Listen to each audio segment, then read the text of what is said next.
Lagi-lagi kasus korupsi PT Pertamina.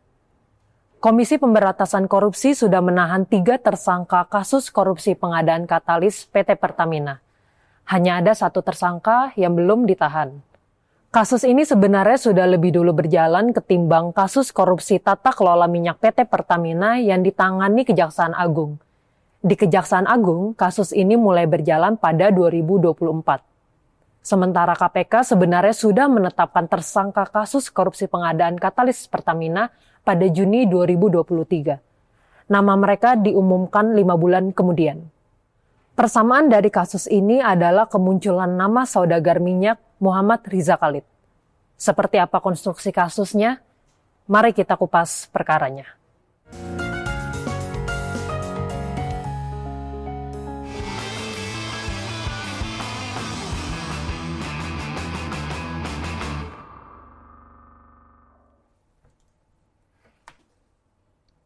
Oke, kawan-kawan, ini muncul lagi ya beliau ya, Muhammad Riza Khalid, saudagar minyak, the godfather of gasoline.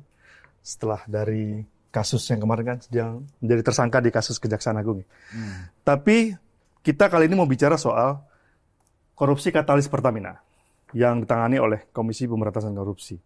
Nah, ini kasus ini berbeda ya, seperti yang sudah Lani dan Pep tulis ya. Bahwa kasus ini berbeda dengan kasus yang ada di Kejaksaan Agung. Kalau Kejaksaan Agung kan soal tata kelola minyak mentah di Pertamina kan. Sudah ada 11 tersangka dan salah satunya kan Riza Khalid. Yeah. Nah, di KPK ini adalah korupsi soal katalis. Katalis ini semacam media untuk menghasilkan berbagai jenis ya bahan bakar minyak. Nanti mungkin Febrian bisa jelaskan tuh nanti. Tapi menariknya adalah nama Riza Khalid kembali terseret di kasus ini. Iya benar. Ya. Nah, gimana Lan ceritanya? Gimana sih Riza Khalid bisa masuk dalam pusaran kasus ini? Silakan Lan. Oke, iya jadi kayaknya Riza Khalid ini memang ini ya Bang, dicari lah, dicari ya? Pasti ada dia di kasusnya Pertamina, di kasusnya minyak. Kalau untuk di kasus di KPK ini Bang, Riza Khalid itu muncul namanya karena diduga aliran dana dari dia itu adalah masuk ke salah satu tersangkanya itu Bang. Oke. Itu nanti mungkin kita bisa bahas lebih lanjut di belakang. Cuman buat awalannya mungkin Riza Khalid ini kan memang terkenal banget ya Bang. Dia itu diduganya juga udah pegang beberapa vendor lah di Singapura. Nah di kasus katalis. Dia menguasai jejaring minyak di Singapura itu. Iya perusahaan minyak di Singapura itu. Nah di kasus katalis ini Pertamina itu vendor penyedia katalisnya juga dari Singapura nih. Oke, nyambung lagi. Nah, maka dari itulah penyidik di KPK juga menduga, ini Riza Khalid diduga juga bermain dari situ, Bang. Oke. Dan harus diingat juga bahwa ini proyek ini sebenarnya pada eranya masih ada Petral nih, Bang. Kita 2012 ya.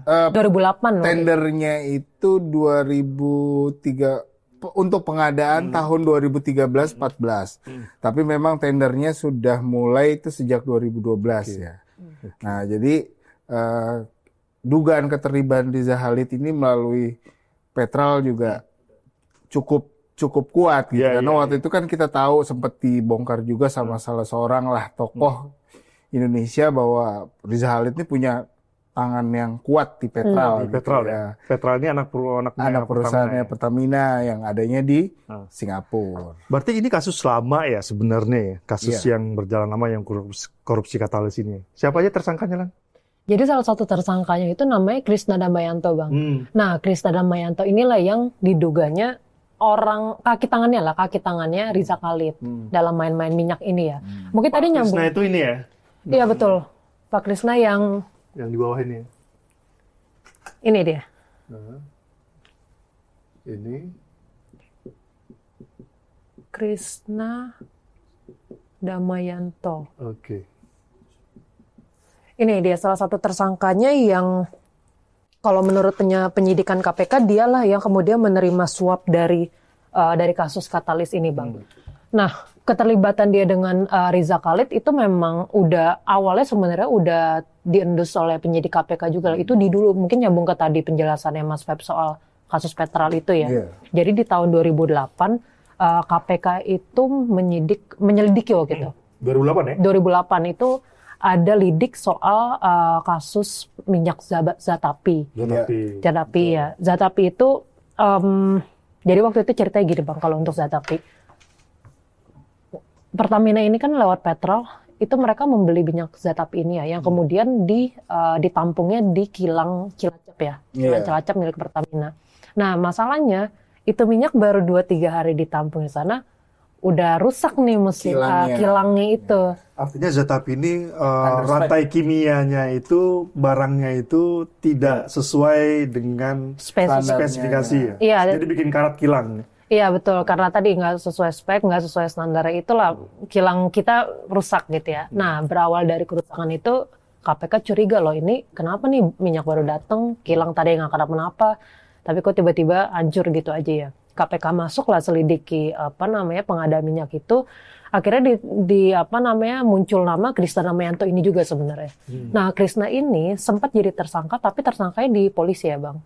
Oh, saat ini selain KPK, Barreskrim juga menangani kasus ini. Iya, di tengah KPK lagi menyelidiki kasus ini, tiba-tiba polisi juga masuk nih. Polisi masuk, adalah saat itu masih gaduh ya, masih kisruh ya. Antara Kejaksaan Agung, belum lancar nih. Iya, betul. KPK, Mabes Polri gitu. Betul. Sampai dia tersangka lalu? Krisna Damayanto tersangka. Nah, di kasus minyak Zatapi itu juga lah nama Riza Khalid sebenarnya muncul juga. Bang. Ya, kenapa? Karena vendor penyedia Zatapi ini itu oleh perusahaan di Singapura namanya Gold Manor. Nah, Gold Manor itu diduga terafiliasi dengan Riza Khalid. Lagi-lagi ya, Gold Manor ini base-nya di Singapura dan kemudian ada nama Riza Khalid nih. Saat itu Krisna Damayanto menjabat sebagai apa? Makanya dia terseret. Waktu itu dia awalnya sebenarnya dia panitia pengadaan minyak Zatapi itu, Bang. Cuman karir dia moncer ternyata. Jadi dari dia masuk panitia itu, nah dia jadi general manager di kilang Cilacap yang akhirnya rusak itu tadi, Bang. Dan waktu itu penyelidikan KPK sebenarnya keterlibatan si Krisna Damayanto ini dan hubungannya dengan Riza Khalid itu udah diperkuat dengan penyelidikan KPK karena dia itu berkomunikasi dengan direkturnya Gold Manor, Bang. Yang namanya inisialnya LN itu ya? Iya. Ada N ya di belakangnya? Iya, betul. Iya. Jadi ada komunikasi itu, cuman di KPK akhirnya nggak jalan lagi karena tadi ya, udah diambil polisi itu kasusnya. Nah, kali ini polisi pun akhirnya dihentikan. Iya, kasusnya. Karena nggak ada kerugian negara ya. Dianggap nggak ada kerugian negara. Jadi tersangkanya siapa aja nih, Lan? Oke, jadi selain Krisna Damayanto, ada namanya Gunardi Wancik.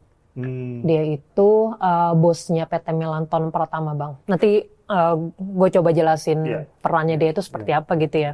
Nah, selain Gunardi Wancik, dia itu dalam kasus suap katalis ini dibantu juga oleh anaknya, Bang. Namanya Fredrik Aldo Gunardi. Fredrik ini juga aktif lah di PT Melanton itu. Nah, tersangka terakhir itu Alvin Pradipta Adiota. Jadi Alvin ini ternyata ini juga Bang, anaknya Krisna Damayanto. Oh, ini korupsi bapak anak nih. Korupsi bapak anak. Dua pasang nih, bapak anak gitu ya. Nah, tapi mungkin pembaca juga perlu tahu ya. Pemirsa juga perlu tahu bahwa ini adalah berbeda dengan kasus korupsi tata kelola minyak mentah. Kalau tata kelola minyak mentah itu kan kemarin ada proses shipping, pengiriman, distribusi, ada proses penyimpanan di kilang. Nah, kali ini adalah katalis. Nah, mungkin bagi sebagian orang tidak awam dengan katalis ini seperti apa. Walaupun sebenarnya waktu korupsi tata kelola minyak ini muncul tuh katalis itu. Mungkin Febrian sebagai anak IPA dulu ya. Mungkin bisa jelaskan. Jago fisika nih. Bisa jelaskan dulu katalis itu apa sih sebenarnya dalam konteks ini ya, dalam kasus ini ya? Iya, jadi kita juga wawancara sama seorang profesor ya, ahli kimia. Dia menjelaskan bahwa katalis itu sebenarnya fungsinya penting banget nih buat memproses minyak. Jadi kan alurnya gini, minyak nih dibor dari tanah, terus keluar. Tapi kan minyak mentah ya? Minyak mentah ya. Minyak mentah itu kan masih dalam bentuk yang belum bisa dipakai. Kotor lah segala macam, ada banyak sulfurnya, ada segala macam. Tahapan sampai kemudian dia sampai ke SPBU dan bisa dipakai ke konsumen, itu ternyata panjang banget, Bang. Di kilang itu prosesnya itu bisa beberapa kali proses. si minyak ini nanti misalkan pertama dia akan dipisahkan dulu kadar airnya, kadar sulfurnya dipisahkan dan segala macam. Nah, setiap tahapan ini itu membutuhkan katalis. Si katalis ini bentuknya padat ya. Jadi bukan gue tuh ngiranya awalnya kan kayak cairan.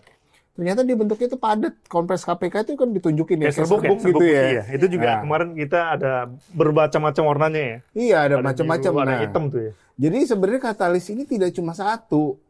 Nah, yang disidik sama KPK ini satu jenis katalis. Namanya RCC ya? RCC, betul. Residu katalis cracking. Wih deh, hafal. Anak IPA ya? Proses perkahan katanya. Itu si katalis ini digunakan untuk salah satu tahapan itu. Jadi si minyak ini dimasukkan ke dalam reaktor. Di dalam reaktor itu sudah ada katalisnya.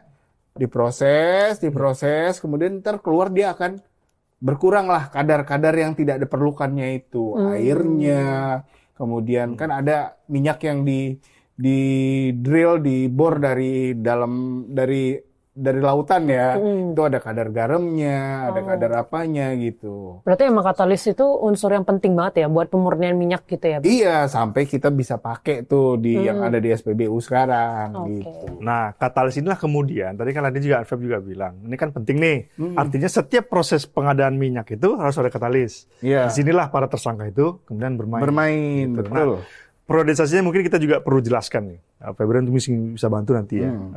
Itu mulai dari kapan sih sebenarnya kasus ini? Dan apa sebenarnya kasus ini priorisasi korupsinya tahun berapa gitu? Oke. Jadi gini ya. Kita mulai... Aduh. Hati-hati, Feb. Aduh. Jadi kasusnya penyelidikan dulu ya. Jadi penyelidikannya itu tahun 2021. Ini kasus lama ya sebenarnya ya? Iya. Artinya sebelum Kejaksaan Agung menyelidiki ini sudah ada ya? Ini udah ada. Sudah ada duluan ya? Tapi pengadaannya sendiri itu jauh lebih lama. Jauh lebih lama ya? 2012. Ini pengadaan ya.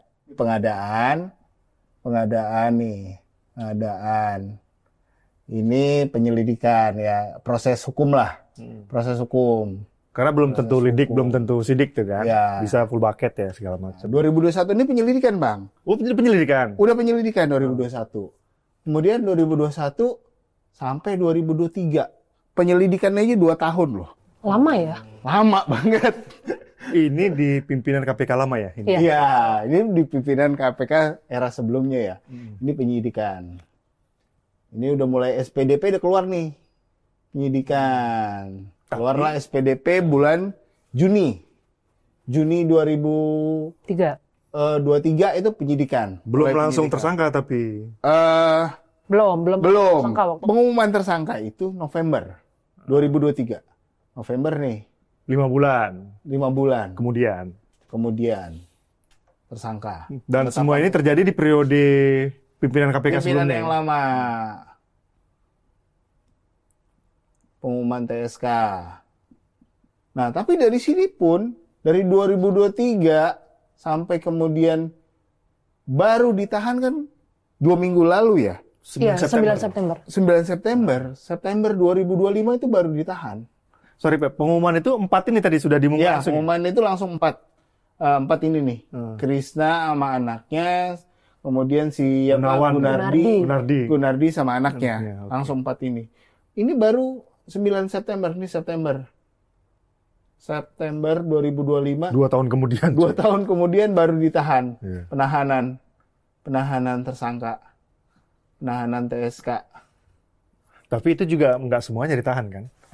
Iya, karena Krisna katanya lagi sakit. Oke, itu ya. Jadi yang ditahan itu 3 aja ya? Anaknya Krisna, Gunardi sama anaknya si Aldo. Iya, okay. Gitu. Tapi tahu nggak Mas, kenapa KPK dari Juni 2023, sebelumnya kan lama tuh penyelidikan 2021, Juni ada SPDP, terus mereka baru umumin November 2023. Tahu nggak kenapa? Itu gue menduganya ya, karena di September 2023 itu ada laporan dari Federal America Securities and Exchange Commission. Itu laporan yang menyatakan bahwa ada dugaan suap nih di kasus pengadaan katalis ini.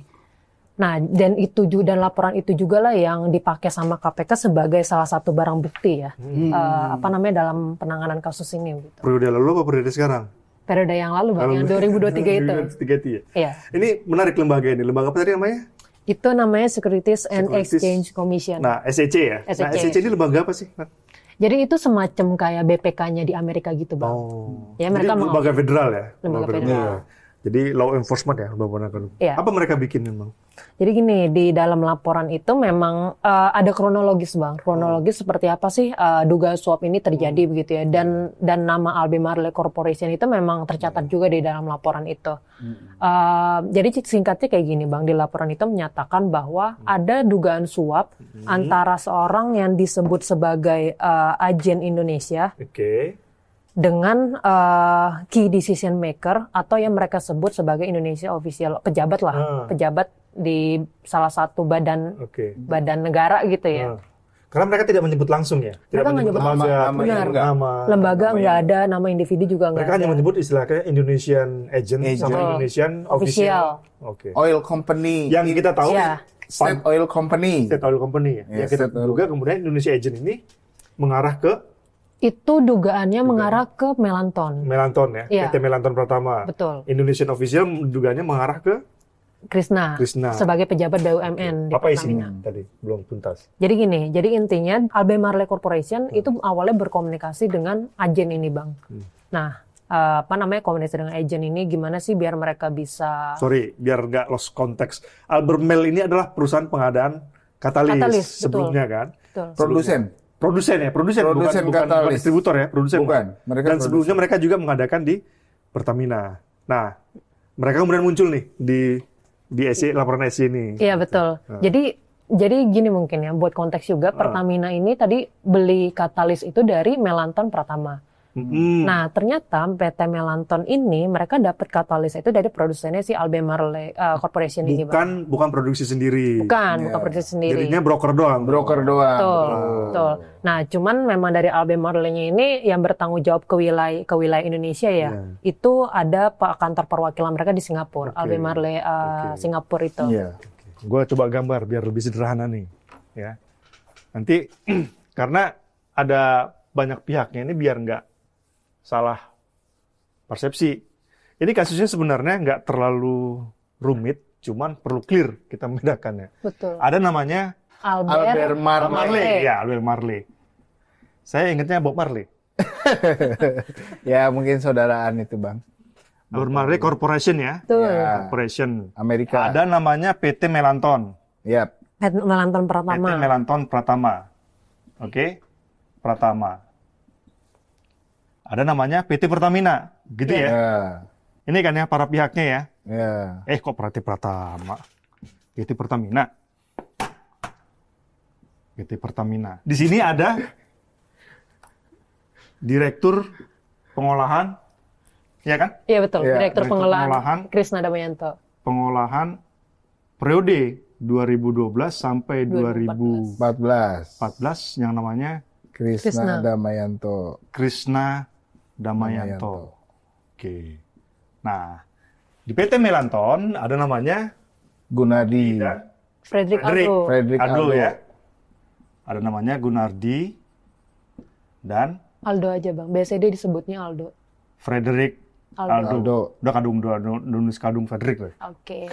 Kan. Nah, kontraknya adalah pada periode. Kali ini kan konteksnya adalah pengadaan katalis periode 2014 ya. Tadi kata si Febrian ya. Untuk periode 2013-2014, tapi tendernya mulainya dari 2012. Sampai 2012. Kita kalah 2012 sampai 2014 ya. Ini periodisasinya nih. Nah, ketika itu muncullah Pertamina butuh katalis nih. Ya kan? Butuh katalis. Dibukalah segala macam tender. Nanti mungkin Lani bisa cerita ya bahwa bagaimana akhirnya kenapa ini dipilih Melanton, kenapa ini Albemarle dipilih gitu. Nah, gue hanya menggambarkan secara clear aja, menunjukkan bahwa di sini ada namanya Alvin. Sini Alvin ya, ya kan? Benar nggak? Alvin ini kan bukan pegawai Pertamina kan? Bukan orang Melanton juga. Tapi anak Krishna. Anaknya Krishna. Oke. Nah, di sini kemudian Pertamina dan itu mereka bikin deal lah, Pertamina dengan Pratama ya. Berapa ton? 4.200 Di sini nih, metric ton. 4.200 ya. Ya, 4.200 metric ton dan 4.800 pada 2014 ya. Ya. 2013 itu tadi 4.200, 2014 itu 4.800. 4.800 metric ton. Tapi rupanya, ya kan, kata Lani tadi, rupanya mereka bukan produsen. Iya. Tuh, rupanya mereka ngambil dari Albemarle. Marley. Dan sebenarnya yang menang vendor, yang menang pengadaan ini memang si Albemarle ini. Albemarle kan, Benar. gitu. Tapi seharusnya secara dokumen Albemarle nih, Pertamina harusnya ke sini nih kan, Langsung aja gitu ya. langsung aja nih ke Ya, Pertamina betul. gitu. Tapi kenapa harus ada Si Melantor. Melanton. harus ada ada Melanton gitu. Iya. Nah, dilalah KPK juga menemukan ada aliran uang, gitu lah nih. Iya. Dari sini ke sini Iya. kemudian itu yang diduganya 1,7 miliar. Iya. Betul Iya. lah nih. Inilah yang kemudian menjadi Itu yang tuduhan bahwa ini suap. itu yang menurut KPK ya. Iya. Yang 1,7 M itu menurut konversinya KPK waktu itu ya. Itu suapnya kan? Iya, Iya. suapnya. Nah, dari sini kan kelihatan nih. Inilah yang diduga selain suap ini, akhirnya KPK menduga ada kerugian negara di sini adalah kenapa Pertamina nggak langsung aja? Nah, saat itu yang bertanggung jawab adalah namanya Krishna. Kenapa Namanya. Krishna tidak memutuskan Albemarle langsung ngambil? Kenapa harus lewat broker? Iya, betul. Bener ya begitu ya? Betul. Gitu lagi kan? Ya, itu yang salah satu sumber kita bekas orang KPK yang tahu nih kasus. Yes. Bilang memang kecurigaannya kenapa harus Melanton gitu loh. Kenapa nggak Kenapa langsung, nggak langsung aja beli, gitu? Iya, karena Bisa jadi kalau lebih lewat murah. broker Nah, kan akan ada fee lebih broker lagi. murah. Pas karena ada fee broker dan segala macamnya gitu. Tapi ada satu yang menarik. Sebelum ini terjadi, kan ada ini Lan ya, bahwa si PT Pertamina ini sebenarnya buka tender Iya. dalam kasus ini. Nah, itu gimana ceritanya Lan? Jadi gini, seperti biasa Bang, instansi pemerintah itu kan kalau mau mengadakan, mau membeli sesuatu gitu ya, itu kan harus lewat vendor. Nah awalnya mereka bener nih, on the track lah Pertamina ini. Mereka Open buka tender ya, open tender, dikasih. yang kemudian ada 3 Bang, ada 3 vendor yang ikut, salah satunya Albemarle Corporation ini. Nah di awal di tender pertama itu ternyata Albemarle ini gagal Bang. Mereka itu ya nggak bisa jual katalis itu ke Pertamina. Nah karena gagalnya itulah mulailah Gunardi ini bermanuver ke Krishna Bang. Diduganya memmanuver. Diduga bermanuver, dan kebetulan kan Gunardi ini yang anaknya Aldo itu. Nah anaknya Aldo itu temenan sama Alvin Bang. Oh, Teman lama. Oke. Katanya mereka udah lama kenal, bahkan bisnis bareng. Oke, Aldo dan Alvin Berkawan mereka. berteman sejak lama. Betul. Nah, makanya yang mengomunikasikan agar Albemarle ini bisa ikut tender lagi itu dari Aldo ke Alvin. Aldo minta sama Alvin, bilang dong sama bapak lu supaya Albemarle ini bisa ikut tender lagi. Udah lah, pesan itu akhirnya disampaikan oleh Alvin ke Krishna. Nah, akhirnya di situ terjadi kesepakatan, oke, Albemarle bisa ikut tender lagi. Nah, maka itu juga si Krishna ini bikin aturan yang mempermudah Albemarle ini buat ikut tender lagi itu, Bang. Ini keterangan penyidik apa keterangan di penyidikan apa? Itu keterangan penyidikan. Dari udah konversi KPK. Jadi ada harusnya si Albemarle ini awalnya nggak lolos seleksi. Produknya itu nggak lolos seleksi, Bang. Itu karena nggak lolos ada yang lolos namanya uji tes itu ya? uji tes, salah satu uji tes lah namanya ACE tes. Nah, kemudian lucunya si Pertamina ini, si Krishna ini justru menghapus. Iya. Kemudian dia menghapus tuh ketentuan harus lulus uji itu gitu loh. Nah, ini yang dicurigai KPK. Kemudian ini sengaja supaya supaya produknya Albemarle. Dan itu saat itu Krishna ya, masuk. di tangan Krishna ya semua terjadi ya. Semua, dan itu ketika awal dia menjabat sebagai direktur pengolahan ya 2012 ya.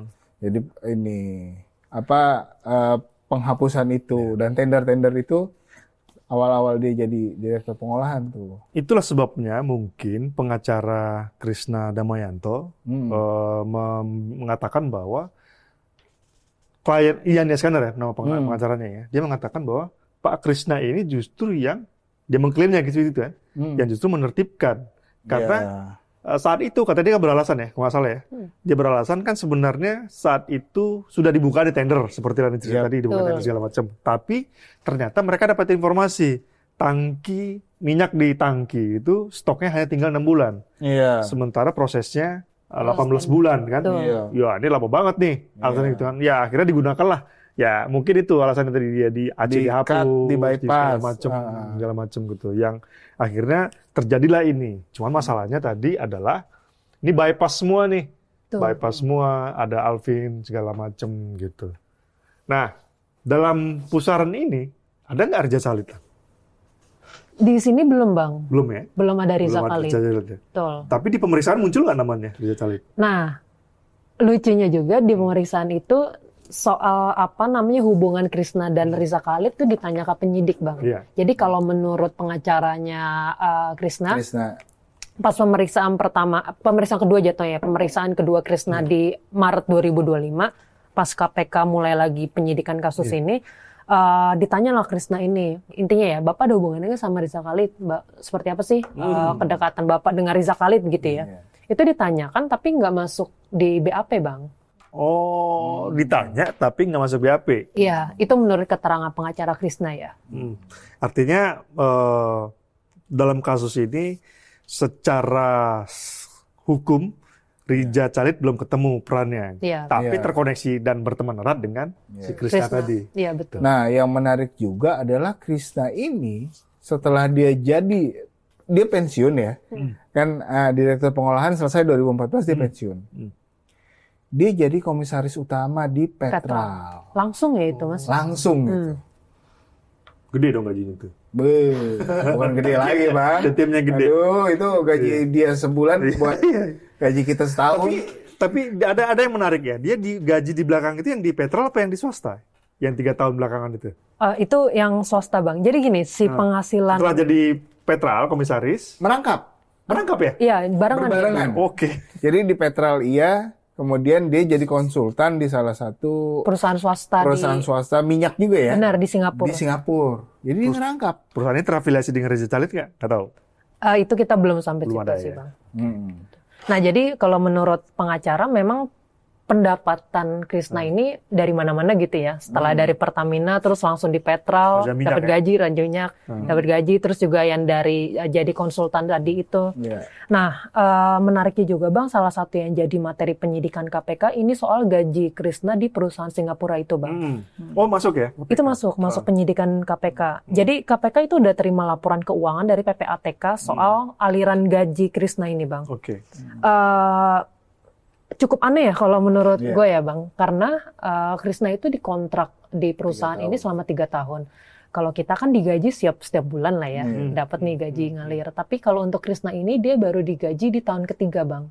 Jadi tahun pertama, tahun kedua nggak dapat gaji apa-apa tuh. Kalau kita udah nggak makan itu. Udah lapar kita. Ya gitu. Dia di tahun ketiga dapat gaji, nilainya gede banget ya Mas ya. Iya. 3 juta. 3 juta Singapura dolar. Dengan kursan itu mungkin 3 miliaran lah ya. Lebih. Taruhlah waktu itu mungkin 9.000 lah kurang lebih ya. Iya, 8.000 9.000 ya. Berarti 8 kali 3 24 miliar di waktu itu. 24 miliar lumayan itu. Nah, nggak cuman itu keanehannya, ada lagi. Jadi uang ini juga mengalirnya nggak langsung masuk ke rekening Krishna Bang. Gitu. Iya, jadi uangnya itu dari gaji Krishna masuklah dulu ke rekening anak perempuannya Krishna yang memang ada di Singapura, Bang. Jadi anak ini memang rencananya mau di Singapura. Betul, menurut pengacara ya, mengklaimnya anaknya ini mau melanjutkan studi di Singapura. Makanya butuh uang lah ya anaknya ini. Jadi ya uang itu ditransfer ke anaknya. Tapi gagal ternyata batal rencana studinya, nggak tahu kenapa batal. Ya udah uang ini ditransfer lah ke rekening Indonesia. Atas nama Alvin. Kata kalau pembelaan versi pengacara duit itu duit apa? Ya, duit tadi gaji. Buat duit gaji. Gaji dia selama 3 tahun katanya. ya memang katanya dunia perminyakan nih gajinya memang Gede-gede gede. ya.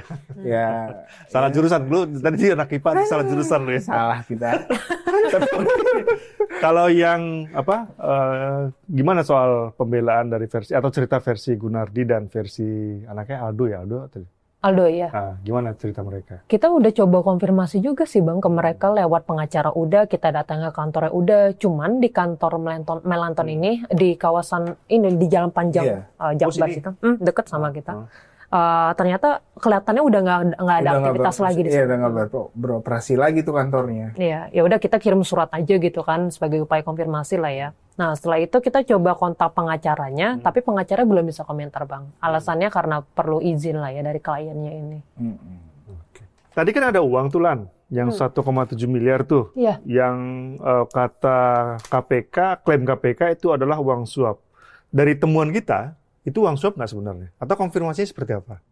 Jadi kalau menurut pengacara Krisna ini, Bang, beberapa bagian dari 1,7 miliar itu uang yang ditransfer oleh Aldo ke Alvin. Makanya Aldo ikut-ikutan jadi tersangka nih Bang, karena dugaan keterlibatannya itu yang mentransfer dana ke Alvin, yang kemudian KPK duga itu sebagai suap ya Bang. Cuman kalau menurut pengacara Krisna sih kita belum dapat keterangan Melanton ya. Kalau cerita dari pengacara Krisna itu adalah uang bisnis mereka bareng. Jadi mereka pernah ada saling pinjam gitu, akhirnya Aldo balikin duitnya ke Alvin. Ada dua sih kalau ceritanya Bang. Pertama cuci mobil, yang kedua bisnis kebun karet katanya. Kebun karet ya? Kebun karet. Jadi ini sebenarnya ini urusan bapak-bapak, anaknya terlibat. Iya. Di situ ada kiriman uang. Betul. Nah, kita kan tadi di awal kan juga cerita soal Riza Khalid nih, bagaimana perannya. Dan kalau dari cerita Lani kan penyidik juga punya concern tersendiri ya dengan Riza Khalid ini. Bakal diperiksa nggak nih Riza Khalid ini? Kalau bakal diperiksa atau tidak, sejauh ini sih mereka KPK lagi ke fokus untuk penyelesaian berkas 4 tersangka ini ya, supaya bisa segera dilimpahkan. Karena kan yang 3 udah ditahan tuh, berarti argonya kan jalan terus tuh kan, argo penahanannya kan ada batas kan. 20 hari ya? Iya 20 hari bisa diperpanjang lagi. Nah jadi mereka ini lebih ke penyelesaian berkas dulu, tapi tidak menutup kemungkinan akan ada tersangka lain. Ada tersangka lain ya? Iya, dan sampai sejauh mana di sidiknya itu ya kita nggak tahu. Kesulitannya adalah karena memang Riza Khalid ini kan sekarang udah nggak ada di Indonesia. Iya. Masih di Kejaksaan Agung juga masih buron. Iya, Kejaksaan Agung juga mau periksa udah tersangka di Kejaksaan Agung kan, susah. Belum balik-balik juga kan? Belum balik-balik juga. Itu yang susah. Dan kedua, memang salah satu orang KPK yang mantan orang KPK bilang kesulitannya ada karena perusahaannya ini kebanyakan di Singapura. Oh, oke. Jadi jurisdiksinya kan KPK ya harus koordinasi sama ini kalau mau termasuk geledah si Albert Marley segala macam itu kan karena kantornya di sana. Nggak bisa KPK langsung datang tiba-tiba Singapura geledah gitu. Susah gitu. Sulitannya di situ. Tapi mungkin aja, ya kita lihat nantilah. Karena belum ketemu juga ya pemerintahan tadi SEC tadi ya, Lembaga Federal Amerika Serikat dengan KPK. Saya nggak tahu nih, nggak bisa ketemu kan nih hasil auditnya SEC dengan hasil penyelidikan KPK bisa ketemu nggak? Kan kita konfirmasi juga, KPK juga belum mau komentar ya soal itu ya gitu. Iya. Tapi ini tetap menarik ya, karena ini membongkar salah satu modus lain ya. Modus lain dari mafia minyak di Indonesia gitu. Ternyata dari tata kelola ada juga proses katalis, jangan ada lagi yang lain. Dan entah kenapa semuanya muncul nama Riza Khalid gitu. Bahwa tadi kata Febri bahwa akan ada tersangka dan yang lainnya, nanti kita kupas lagi lah ya. Kita kupas lagi nanti perkaranya tergantung informasi yang berikutnya. Oke, terima kasih teman-teman. Kita coba lagi dengan kasus yang berikutnya. Terima kasih. Semangat.